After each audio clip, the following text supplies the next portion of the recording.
there is a section here on the Lofty website, and you don't have to get it, but I think personally it's the best $40 that I spend every month. It keeps me, top of mind with all of my clients, and I think they're offering like a 6-week free trial at the present time. But let me share my screen here just so we can look at this together. Can y'all see my screen? All right, cool. So here at Real, and as with most brokerages, they only want you to market listings and do open houses for properties that are also under the brokerage. So, and this is, if you didn't know how to do this, I'm just gonna walk through this. So if I click on listings right here, it's gonna take me, of course, this is my market, the Atlanta market. But if you click on where it says office listings right here, there's approximately 648 agents with Real in my city that have active listings. So if I was trying to crack the luxury market, for example, if you're a newer agent, I would say don't go for luxury right now, because I would personally rather mess up on a lower end deal, get those mess ups out of the way, than to mess up on $1 million deal, right? But in my market, the median home price is around $500,000 here in Georgia. So I would hit up any of these agents here that are with Real and just say, hey, I see your listing here on River Glen Drive here in Jefferson, Georgia, for example. This is a very beautifully staged home. It looks like something off of HGTV. So kudos to that agent. So I would ask this agent, hey, do you mind if I do a home tour video in your property? Of course, I'm going to give you credit, but I'm really trying to shop as many homes as possible to my buyer network. Who is your buyer network, y'all? The people that are subscribed to you on social media, the people that follow you on YouTube. Your buyer network doesn't necessarily have to be an active client that you're working with. Our job every single day is to prospect, right? So anybody that follows us on social media, if we have let everybody know that we do real estate, that is a potential buyer. It may not necessarily be them, but it could be someone in their network. So when you look at it that way, you have a ton of homes that you can tour that, of course, this is a very nicely staged home, but you just look on your MLS to see which home looks to be very well done. I know the homes on the East Coast look a little different than they do down South, but the inside is always going to either be really nicely decorated, or not. So I would say pick the one that looks something like this. Now you have content that you can do a home tour, like how Khaled does his home tour videos, where he puts a call to action in every video that directs people to his fundmykeys.com. And I use Khaled as a case study, talking to some of my other business partners and their agents, that having a tagline that you use on every single video that you put out on social media is, for one, is going to benefit the person watching your video, because they're going to see you walking through a beautiful home like this, for example. But for two, you don't want them to just watch your video and then go to the next swipe. You want them to actually do something. So in Khaled's case, he directs them to his CRM, which is tied to his Fund My Keys. But for you, you may not have a CRM. So maybe within the first 10 seconds, this is Jared Holloway with Real Broker, 404, whatever the area code is in Philly or wherever you are. But in my case, this is Marvin Orr with Real Broker, 404-624-6127. Today, we're touring this beautiful 4-bedroom, 2-bathroom home in Jefferson, Georgia. Right now, priced under $425,000. If you want to set up your personal tour, please shoot me a DM or give me a call. And as I'm walking through that home, I gave, within the first 10 seconds, because that's usually how long individuals stay on a post before they swipe to the next thing, I've at least dropped my telephone number. So if it's someone that's actually interested in looking at this home, hopefully the video will replay if they stay on it, long enough, and they can give me a call. So now, boom, I took 30 seconds to introduce myself. Maybe I took 10 minutes to walk through this home. And now that video is gonna sit on, because I'm gonna take the same video, and I'm gonna post it on TikTok, I'm gonna post it on Instagram, I'm gonna post it on YouTube Shorts, which is really an under-leveraged platform that YouTube's trying to get into the social media space. So they're really pushing content like this. And now from one of those three places, somebody's going to give me a call. Somebody's are going to give me a call about this same one home, but now from this one home, if it's viewed 100 times, maybe 2 or 3 prospects will come from it, and out of that, one person I'll get to closing. That's usually the cadence. But in addition to that, how you turn one property into 3 different pieces of content is, in addition to doing a home tour, you might ask this agent, hey agent, I noticed that this property has been on the market for a little while. Would it be okay if I, do an open house for you for, the next 2 weekends? You're not gonna run into an agent that's gonna tell you, no, you can't do an open house for me, especially if that home's been sitting for some time. That agent's gonna want as many people sitting that home for them as possible, because the benefit for you is that you get to, for lack of a better word, look like the listing agent for that property. And if anybody's just walking around in the area and they stumble into your property, into that property, they're gonna ask you questions, assuming that you are the listing agent. Hopefully they'll be unrepresented and they love this home, especially a home that's very nicely, staged like this home is. And now, boom, you get your 3 or 4% or whatever just by simply sitting in a home, occupying it at the right time, and then an unrepresented buyer walks in. Does anyone here have any questions so far? Nobody? Okay, cool.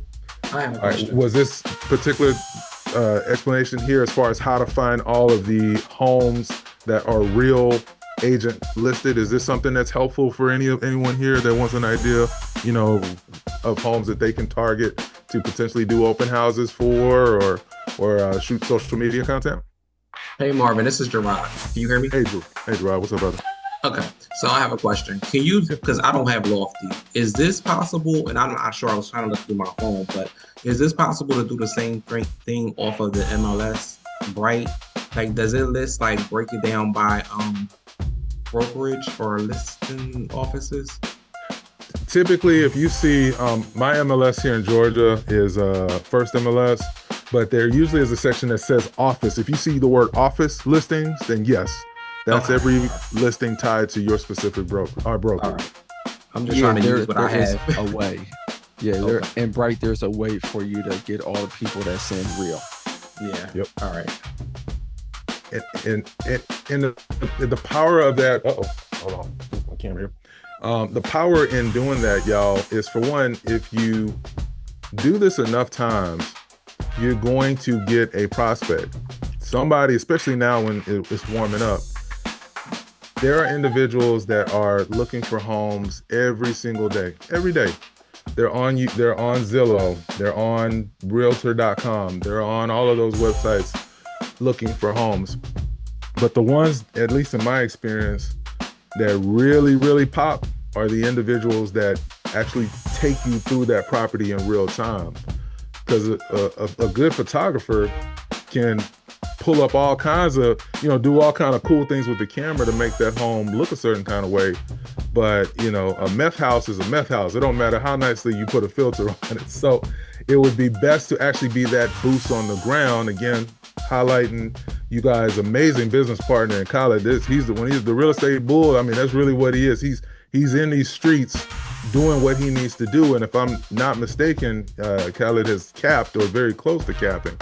And that's because of that daily activity. At least, I don't know, Khaled, what's your schedule on when you do like all the home tours? Do you pick one day of the week that you do it? Do you just go out every single day and do home tours? How do you kind of walk through all that content you posted? Sunday. Yeah, Sundays. Sundays I go out. I pick 2 properties either the night before or the day of, and I go out there and I'll shoot a long form and I'll shoot a short form. Okay, so Sundays. All right. And why Sunday? Is that the day where you don't have anything else going on? Is that just your designated day for real estate? What was so special about Sunday? I got, with 5 kids, you always got something going on. So, but that's usually the time where I can kind of get out and get it done. And then, that's the slowest of the busy time. Let's put it like that. Okay. All right, cool. Does anyone else here have any day in their Monday through Sunday that they dedicate to real estate? Or if you haven't done that, does anyone here want to come off mute to talk about a particular part of the day or part of the week that might be ideal to do a home tour or do an open house? When you are a licensed real estate agent, every single home in the MLS is your playground. So you can call any agent that has a listing, again, with Real, just for compliance sake, and just say, I'd like to do a home video tour. So the way that I do it, that usually doesn't give me any pushback from other agents, because if you just tell an agent in $1 million property, hey, I just want to come up there and shoot some video for my Instagram, the majority of them are going to say, oh no, I don't want this not worth it, to have you. Or their seller might say, well, I don't want somebody in my house that just wants to come and shoot video for social media. So the way that I phrase it is, I say I have some buyer prospects that would like for me to do a home tour on your property on Saturday at 12 o'clock. I get very, very specific. And I say, is it okay to do a quick video shoot for them? And if they do pass on it, is it okay to post it to my wider network, which could include social media? By saying that, for one, you stay compliant. Two, you let that agent know that this video I am recording video for a buyer prospect, but you're vague in that who's the buyer prospect. As I mentioned, anybody that's in your wheelhouse that you would be happy to sell a house to is your buyer prospect. So you have to get their permission, the agent's permission, but it doesn't have to be anything formal. In most cases, I just shoot them a text, let them know when I'd like to be out there, let them know that I'd like to do a video tour for my buyer prospects, and where can I find the lockbox? I just assume they're not gonna give me no pushback. So I just ask them, where can I find the lockbox? And when they respond to me, that lets me know, okay, cool, they're great with me doing that. And yeah, that's a home. When you post it on social media, you do have to credit the listing agent in the description of your video on social. And what I do is, if I shoot a video long form, then I typically will put the listing agent's name and brokerage in the description of my video. That's all you have to do. But I don't give them the agent's number or any other contact information, because I want that person to find me and give me a call if they're interested in touring this home. My YouTube channel, that's for home tours, and this is someone else's listing. I was driving to my listing and I passed by this home, and I just hit up the agent, and like I just told you guys, and I was very vague. Again, Vegas don't lie, of course, but nothing wrong with being vague, and letting them know, hey, I have a buyer prospect that's interested in this home. And I, again, took my iPhone.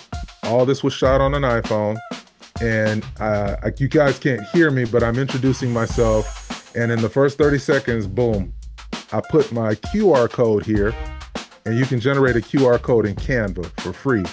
But I put this QR code here so that if anyone's interested in scheduling a time to talk, in case they didn't hear my telephone number, in case they didn't hear anything when they first went to the video, if they see a QR code that has the words "learn more," I designed this in Canva, assuming that every person that's on YouTube isn't on YouTube through a smartphone. There's a lot of people that are on YouTube from a TV. That's actually one of the largest areas that people view YouTube, is through a television that's on TV.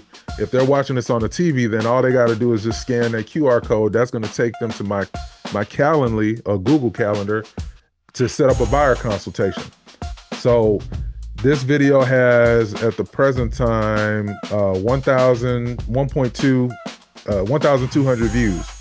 So that means 1,200 people have watched this video. That's how I look at it. Even if you do a video that has 50 views, where are you going to find 50 people that are willing to listen to what you have to say? So don't forsake the small things, as they say. Anything that you do on social media, it will count towards getting you to your next client. You just have to stay, consistent with it.